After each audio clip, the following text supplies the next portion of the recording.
আসসালামু আলাইকুম। তো কি অবস্থা সবার? আশা করি সকলে ভালো আছেন। অনেকের একটা কমন প্রশ্ন খুবই বেশি পাইতেছিলাম, ভাইয়া আমার ভিডিও ভাইরাল হয়েছে তারপরেও আমি রিল সেটআপ পাচ্ছি না। আপনাকে আমি ৫ থেকে ৬ টা ভুল বলবো যেগুলো আপনি করতেছেন যার কারণে আপনি রিল সেটআপ কিন্তু পাচ্ছেন না ভিডিও ভাইরাল হওয়ার পরেও।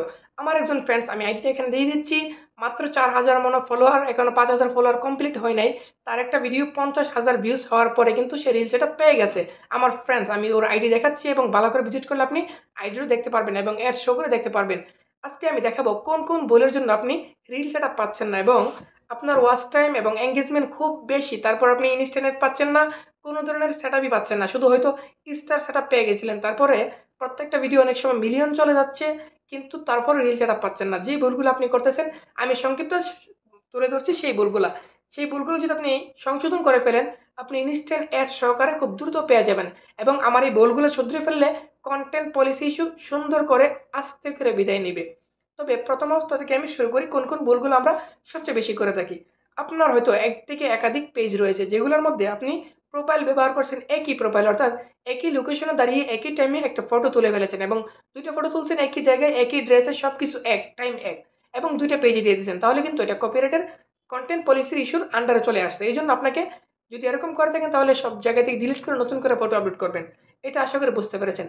২ নাম্বার সবচেয়ে বড় ভুল, যেটা আমি নিজে অনেকদিন যে ভুলের কারণে আমি মনিটাইজেশন পাইতাম না, সেই ভুলটা আপনাদেরকে তুলে দিলাম। অর্থাৎ এই আমার মনে হচ্ছে আপনাদের এটি বোনাস দিচ্ছে, অর্থাৎ আপনারা আমাকে অনেক ভালোবাসেন, তাই আপনাদেরকে এগুলো জানানো আমার দরকার। আমি ২ দিন ধরে গবেষণা করে এগুলো খুঁজে বের করি এবং যে ভুলগুলো সবচেয়ে বেশি আমি করতাম সেটা হলো টেক্সট কপি করা।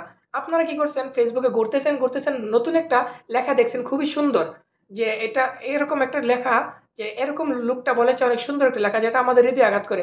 আপনি কি করছেন? সেই লেখাটাকে কপি করছেন এবং আপনার এটিতে পেস্ট করে দিয়েছেন। এবং আপনি ভাবছেন যে ফেসবুকে ভিডিও কপি করে এগুলা কোনো সমস্যা হতে পারে। কিন্তু লেখা কপি করলে কোনো ধরনের সমস্যা হয় না। আসলে এই ধারণাটা একদম ভুল। কারণ লেখা কপি করে যখন আপনি একটা লেখা পোস্ট করেন তখন কি হয়? ওই লেখার মধ্যে একটা লিঙ্ক থাকে। ফেসবুকের যে ১ম এ আপলোড করে তার নামে লিঙ্কটা কি করে ফেসবুক এটা লিখে দেয় যে এই লেখাটা আপলোড করছে এরকম শরীফ নামের ব্যক্তি। আপনি কি করছেন? লেখাটা কপি করে আবার যখন পেস্ট করেন তখন কিন্তু কনটেন্ট পলিসি চলে আসে। এটার প্রমাণস্বরূপ আমি নিজেকে একটা আইডি দেখাচ্ছি, এই যে দেখতে পাচ্ছেন, কিছুদিন পূর্বে এই আইডিতে কনটেন্ট পলিসি ইস্যু ছিল না। কিন্তু এই বিষয়টা আমি জানার পরে আমি নিজেকে ট্রাই করার জন্য আমি ৪-৫ টা লেখা অন্য জায়গা থেকে কপি করে আমার এই আইডিতে পোস্ট করি। তখন কিন্তু সঙ্গে, সঙ্গে পলিসি ইস্যু চলে আসে। তবে এটা রিমুভ করা খুবই সহজ, কারণ যেহেতু আমি জানি কোন কারণে আমার ইস্যুটা এসেছে, আমি ওই লেখাগুলো ডিলিট করে দিব। এর কয়েকদিন পরে এটা অটোমেটিক এমনি চলে যাবে। আশা করি বুঝতে পারছেন। লেখা কপি করা, কারো লেখা কখনো কপি করবে না। ঠিক আছে? ৩ নাম্বার কনটেন্ট পলিসি আসার কারণ হলো মিউজিক ব্যবহার করা। আমরা অনেকে মিউজিক ব্যবহার করি এবং বলে থাকি, "ভাইয়া আমাকে তো রিলস আপলোড করার সময় Facebook নিজে আমাকে সাজেস্ট করতেছে, ভাই আপনাকে বলব রিলস যদি আপনি কাজ করতে চান Facebook এ কোন ধরনের মিউজিক ব্যবহার করবেন না।" তবে আপনাকে বলতে পারি করতে পারেন। Facebook এর অডিও লাইব্রেরির মিউজিক অর্থাৎ আপনার কথার সাথে হালকা চালাতে পারেন। এতে কোনো সমস্যা মনে করি হবে না। তবে না করে ভালো, মনিটাইজ পাওয়ার পরে করতে পারেন। ঠিক আছে?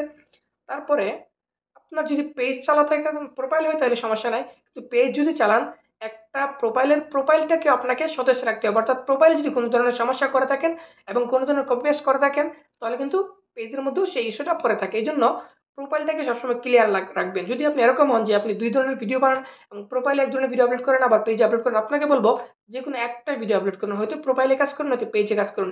আমার মতে পেজে কাজ করুন, কারণ পেজে অনেক রিচ রয়েছে। ঠিক আছে? আশা করি বুঝতে পারছেন। এবার আপনাকে বলছি, কভার ফটো খুবই গুরুত্বপূর্ণ। এটা তো বলার দরকার নেই। কভার ফটো চেঞ্জ করে ফেলবেন এবং আপনাকে নতুন যেরকম আছেন ঐরকম একটা ফটো এডিট ছাড়া ক্যামেরা দিয়ে তুলে সুন্দর করে বসাবেন। ঠিক আছে? আশা করি বুঝতে পারছেন। তারপরে যে বিষয়টা আপনাকে করতে হবে কনটেন্ট পলিসি রিমুভ এর জন্য এবং মনিটাইজেশন আসার জন্য, যেটা আপনার করতে হবে, ১ ঘন্টা লাইভ করুন। ৭ থেকে ৮ দিন ১ ঘন্টা লাইভ করুন। তারপরে ৭ নাম্বার বলব, একটা আবেদন করবেন।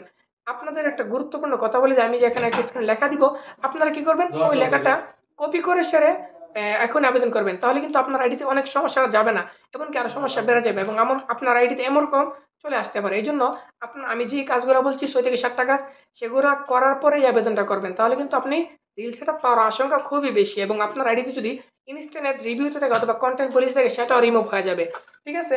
এই ভিডিওর লেখাটা কিভাবে কপি করবেন আমি দিচ্ছি এখানে। স্ক্রিনশট নিবেন, তারপরে রিপোর্টে প্রবলেমে যাবেন। স্ক্রিনশট নিবেন এই কনটেন্ট পলিসির এবং রিল সেটআপের, সকলগুলো নিয়ে স্ক্রিনশট সহকারে রিপোর্ট করে দিবেন। তারপর একটা সিক্রেট ভাবে দেখাবো কিভাবে আবেদন করতে হয়, সেটা আমি লাস্টে দেখাচ্ছি। তারপরে আপনাকে লাস্ট আরেকটা কাজ করতে হবে, ৮ নাম্বার, সেটা হলো ভিডিও ডিলিট করা। অর্থাৎ এরকম যদি হয় যে ভিডিওটাতে আপনার সন্দেহ হচ্ছে যে এই ভিডিওটা আমি এডিটিং করার সময় ভালো করে কালার চেঞ্জ করে নাই, তবে মনে রাখবেন অন্য কপি যারা ডুয়েট ভিডিও বানান তাদের জন্য সতর্কবাণী হলো, যে কোনো জায়গা থেকে ভিডিও আনেন, দয়া করে বিশেষ করে ফেসবুক থেকে কোনো ভিডিও উঠাবেন না। অন্য জায়গা থেকে উঠায় নিয়ে আসছেন, সেটাকে কালার চেঞ্জ করে ফেলবেন, ফিল্টার লাগাবেন, তারপরে আপনার ভয়েস এডিটিং করবেন, আর ওইটার তো ভয়েস একদমই মিউট করে দিবেন। তাহলে কিন্তু কপিরাইটের সম্ভাবনা থাকে না। তবে অনেক সময় কপিরাইট আসে না, তবে ফেসবুকে লেখা দেয় না যেটা কপিরাইট, সেরকম আসে না, তারপরে কপিরাইট। যদি আপনার এরকম কোনো ভিডিও থেকে থাকে যেটা আপনার সন্দেহ, ওই ভিডিওটা ডিলিট করে দিবেন। আপনারা বলবেন ভাই আমার একটা ভিডিও মিলিয়ন গেছে, আমি কেন ডিলিট করব? প্রমাণস্বরূপ আমি নিজেকে দেখাচ্ছি, আমি যে ভুলগুলোতে অনেকদিন ধরে বলছিলাম যে কিন্তু কপিরাইট আসেনি, তারপর আমি একটা ভিডিও এখানে দেখাচ্ছি, স্ক্রিন দেখতে পাচ্ছেন। এই ভিডিওটাতে 2.6 মিলিয়ন ভিউ, কিন্তু আমি জানি এটা, আমার মনে হচ্ছে এটা ভিডিওটা মানুষকে একটু ভয় দেখানো হচ্ছে, এরকম মনে হচ্ছে সিংকর জন্য। এই জন্য ভিডিওটাকে ডিলিট করে দিচ্ছি। তারপরে সমস্যা নেই, কারণ আইডি ভালো হলে, ইনকাম হলে ভিউজ আরো আসবে। এই দেখতে পাচ্ছেন আমার আইডিতে গতকালকে একটা ভিডিও আপলোড করেছিলাম, মাত্র একটা ভিডিও আপলোড করেছি, হয়তো 24 ঘন্টা এখনো কমপ্লিট হয় নাই, চলে এসেছে 1.7 মিলিয়ন ভিউ। আলহামদুলিল্লাহ, তবে মানুষ ফলো করে কম, সমস্যা নেই, আলহামদুলিল্লাহ যথেষ্ট। তারপর চলে যে মূল আলোচনায়, এটা তো বললাম এই ভুলগুলা করবেন না। তারপরে রিল সেট আপ কেন দেই, রিল সেট আপ কখন দিবে, ফেসবুক কি বলে সেই বিষয়ে আমি আপনাদেরকে বলছি। আপনি যদি রিলসের মধ্যে যান এবং লার্ন মোর যে অপশনটি সেটার মধ্যে যান, সেখানে দেখতে পাচ্ছেন কয়েকটা রিকমেন্ডেশন, অর্থাৎ ফেসবুক আপনাকে বলছে এই কাজগুলা করো তাহলে আমি তোমাকে রিল দিব। এক নম্বর হলো কন্টেন্ট, অরিজিনাল কন্টেন্ট এবং এইচডি হতে হবে। আপনার অনেকের, আমি দেখি অনেকের ভিডিওগুলো আমার সামনে আসে ডুয়েট ভিডিও, আপনারা একদম অন্ধকারে বসে থাকেন, এরকম না, আপনি এখানে প্রচুর পর্যাপ্ত আলো রাখেন আপনার ভিডিওতে এবং ভিডিওটা ক্লিয়ার রাখেন, তাহলে কিন্তু রিলসটা বাসার জন্য খুবই সহজ হতে পারে। 2 নাম্বার, আপনার আইডিতে যে বয়স দেওয়া আছে সেটা 18 বছরের উপরেও হতে হবে। আপনার জন্ম তারিখ দিয়েছেন, এটা হয়তো অনেকে 2007-8 দিয়ে দিয়েছেন, 2024 এসেও 18 বছর কমপ্লিট হচ্ছে না, তাহলে কিন্তু আপনি এডিসি রিল পাবেন না, ঠিক আছে? 3 নাম্বার, প্রফেশনাল মোড অন থাকতে হবে। এটা তো সবার করালে এটা বলা লাগে না, কারণ পেজের মধ্যে অটোমেটিক প্রফেশনাল মোডই থাকে। 5 নাম্বার হলো যে বিষয়টা আপনাকে মানতেই হবে, সেটা হলো প্রোফাইল পেজের ফেসবুকের কন্টেন্ট পলিসি ইস্যু, এটাকে আপনাকে মেনটেন করতে হবে। অর্থাৎ ইস্যুর বাইরে যায়, ফেসবুকের নিয়মের বাইরে যায় এরকম কোনো কাজ আপনি আইডিতে করতে পারবেন না। সে বিষয়টা আগে বলেই দিলাম, ঠিক আছে? তারপরের যে বিষয়টা সেটা খুবই গুরুত্বপূর্ণ, সেটা হলো আপনাকে অবশ্যই প্রোগ্রামে আমন্ত্রণ জানানো হবে। এই কথাটা ভালো করে বুঝেন, আপনাকে আমন্ত্রণ জানানো হবে। ফেসবুক কিন্তু একথা বলে নাই যে আপনি 5,000 ফলোয়ার করতে পারলে এবং 60,000 মিনিট কমপ্লিট করতে পারলে এবং আপনার কান্ট্রি এলিজিবল হলে এবং 5টা ভিডিও থাকলে, কন্টেন্ট পলিসি না থাকলে আপনাকে ফেসবুক ইনস্ট্যান্ট অ্যাড দিবে। এটা ফেসবুক বলছে। ইনস্ট্যান্টের ক্ষেত্রে, রিলের ক্ষেত্রে আপনাকে শুধু বলছে 5টা কাজের কথা। আর লাস্টে সবচেয়ে গুরুত্বপূর্ণ হলো আপনাকে তারা ইনভাইট করবে। এই কথাটা খুবই গুরুত্বপূর্ণ, মাথায় রাখবেন। আমি কেন পাচ্ছি না এটার উত্তর অবশ্যই পাচ্ছেন। যদি আপনার আইডি সব ঠিকও থাকে তারপর আপনি না পেতে পারেন, কারণ এখানে লিখে দিচ্ছে আপনাকে আমন্ত্রণ জানানো হবে, অর্থাৎ ইনভাইট করা হবে। তবে মনে রাখবেন ফেসবুকে ইদানিং এটি এজন্য সুখবর এই লেখাটার জন্য, কারণ ফেসবুক লিখে দিয়েছে এর ভিতরে দেখতে পারবেন, আপনার বাংলা করে দেখে নেবেন যে সবার জন্য ফেসবুক রিলটিকে আবেদন করতে যাচ্ছে, অর্থাৎ সবার জন্য ফেসবুক কাজ করতেছে। আপনি সঠিকভাবে কাজ করেন, আপনি অবশ্যই পেয়ে যাবেন। আশা করি ভিডিওটি এই পর্যন্ত বুঝতে পারছেন। দেখা হবে নেক্সট ভিডিওতে। ভালো থাকবেন, আল্লাহ হাফেজ।